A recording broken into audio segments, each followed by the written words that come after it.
Every winter, my dad used to take me ice fishing on the same frozen lake. He'd drill a hole near the edge and hoist his fishing rod, then ruffle my hair and say, "Don't ever drill your hole near the middle, son. That's how you fall in." I smiled and did like he said, only ever fishing near the edge. But then one summer, Dad simply vanished. I cried for months, and as the years went on, accepted I'd never see him again. But then 20 years later, my 8-year-old son wanted to go fishing. I looked at my dad's old rod I never threw out, and picked it up for the first time in 2 decades.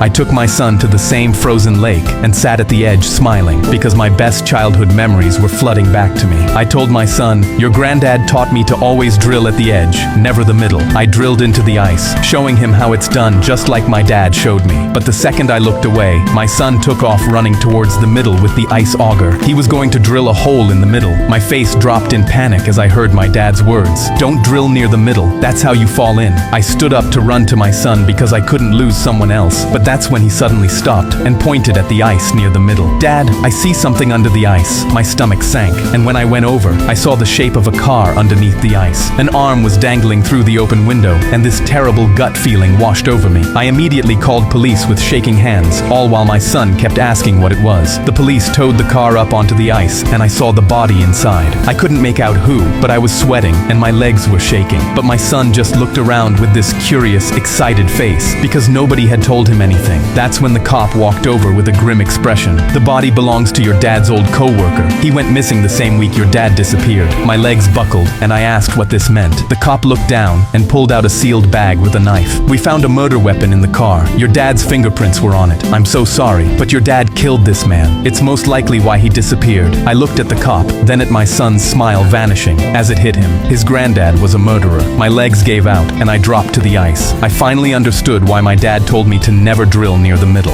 Gary from next door banged on my front door, and when I opened it, he pointed at my porch. "That flag has gotta go, cause this is a family neighborhood." I looked between my small rainbow flag and Gary. "It's Pride Month, and my best friend just came out, so I'm being supportive. It's staying." He jabbed his finger at me. "We'll see about that." By the next morning, Gary had covered his entire house in handmade protest signs, including a banner that said, "Unnatural," in letters 2 feet tall. I got a second flag and put it next to the first one while Gary frowned at me from his porch. This was going to be a long month. Every flag I added, Gary matched with 3 new signs. After a week, his house was completely covered, so he dragged a ladder out of his garage and started nailing things to his roof. His wife appeared in the doorway with her arms crossed. "Gary, what in tarnation are you doing up there? You're gonna fall." "I ain't gonna fall." Not even 30 seconds later, he fell into his own recycling bin, which tipped over and sent a week's worth of empty beer cans rolling down the driveway and into the street. Gary sat up in the bin and pointed at me across the street. "This is all your fault. Take those flags down, or I'm calling the city on you." His wife sighed, looked up at the banner that now said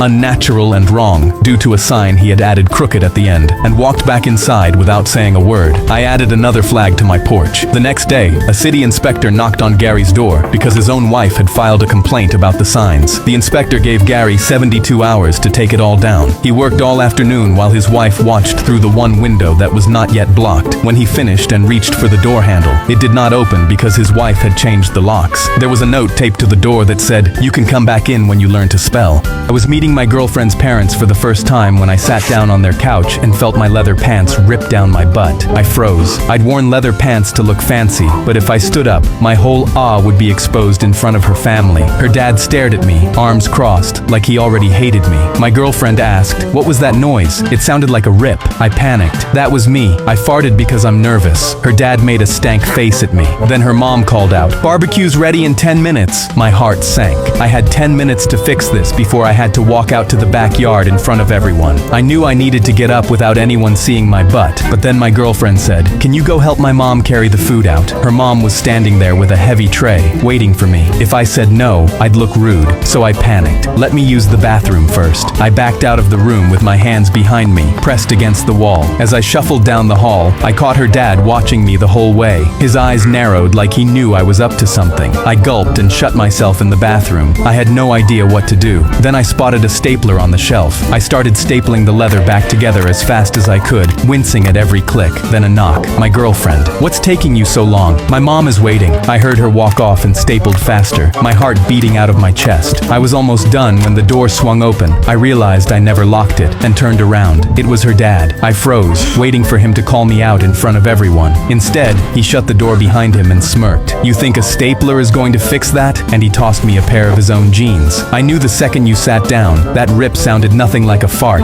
I stared at him in shock. I ripped mine at my own wedding. I know how it feels. I changed into his jeans, and when we walked out to the backyard, my girlfriend asked, "What took you so long?" Her dad answered before I could. He looked down at my pants and said, I was giving him some fashion advice. I smiled because ripping my pants got me accepted into the family. My friends paid me $20 not to talk to the hottest waitress in the bar. I'd spent 4 years as the great personality friend, while Josh, Logan, and Brad treated my dating life like a group project. That night at O'Malley's, Josh slapped $100 on the table for whoever got the waitress's number. Then Brad slid a 20 toward me. "Just stare at your phone when she gets here. Don't scare her off." My face went hot as the table laughed, but I pushed the bill back. "Relax, I'm already seeing someone." Logan nearly choked on his beer. The imaginary girlfriend again? They waited 45 minutes for her section, fixing their hair and practicing pickup lines while I sat back and let them keep digging. When we finally got seated, Josh opened another shirt button, Brad flexed against the table, and Logan leaned toward me. "Seriously, don't talk." I kept my eyes on the menu until I heard her voice getting closer, then sat up so fast my knee hit the table. She hurried past us carrying a tray without noticing me. Brad tapped the 20 and laughed. Even she knows not to stop. The old heat climbed back into my face, and for 1 second I wondered if I'd misunderstood which section she was working. Then she returned with our menus, spotted me, and lit up. "Baby!" Before anyone could move, she kissed my cheek and wrapped an arm around my shoulders. Every menu froze in midair. Josh's beer stopped halfway to his mouth, and I bit the inside of my cheek to keep from laughing. "These are the friends who think you can't get a date?" Brad's hand dropped under the table. Logan pointed between us. "You two know each other?" She pulled me closer. "We've been dating 6 months." Josh fumbled his beer onto the table. "But you, and he's," she cut him off, "the sweetest man I've ever dated. I'm the lucky one." The heat finally drained from my face. She kissed me, told me to pick her up at 11, and walked away while nobody touched their drinks. Josh whispered, "6 months?" I picked up Brad's 20, reached across for Josh's 100, and tucked both into my pocket. "Please stop hitting on my imaginary girlfriend."